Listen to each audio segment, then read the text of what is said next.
తాజా 30 ప్రపంచంలో అత్యంత వేగంగా పరిగెట్టే జంతువుల్లో చిరుత నెంబర్ 1 ప్లేస్లో ఉంటుంది. ఈ చిరుతకు సంబంధించిన నమ్మశక్యంగాని నిజాలు తెలుసుకునే ముందు నిజామాబాద్లో జరిగిన సంఘటన గురించి బ్రీఫ్గా తెలుసుకుందాం. నిజామాబాద్ రూరల్ మండలం మల్లారం గ్రామ పంచాయతీ పరిధిలోని సుల్తాన్ ఫామ్లో ఒక దురదృష్టకర సంఘటన జరిగింది. ఒక చిరుత కరెంటు స్తంభం ఎక్కింది. ఆ సమయంలో విద్యుత్ సరఫరా జరుగుతోంది. దీంతో చిరుతకు కరెంట్ షాక్ కొట్టింది.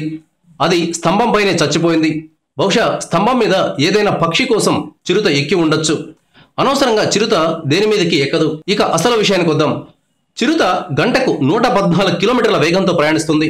దాని వేగం చూస్తే కళ్ళు చెదిరిపోతాయి. చిరుత నుంచి తప్పించుకోవడం ఏ ప్రాణికైనా మహా కష్టంగా ఉంటుంది. దాని కంటపడితే ప్రాణం పోయినట్లే.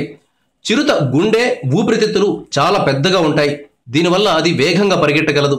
పొడవాటి దాని తోక ఎంత వేగంగా, ఎంత అడ్డదిడ్డంగా పరిగెట్టినా కింద పడిపోకుండా చూస్తుంది. చెట్ల మీదకి ఎక్కేటప్పుడు పడిపోకుండా ఉండడానికి దాని గోర్లు చాలా సపోర్ట్ చేస్తాయి. వేగం ఒకటే వేటకు సరిపోదు. శరీరంలో శక్తి కూడా సమృద్ధిగా ఉండాలి.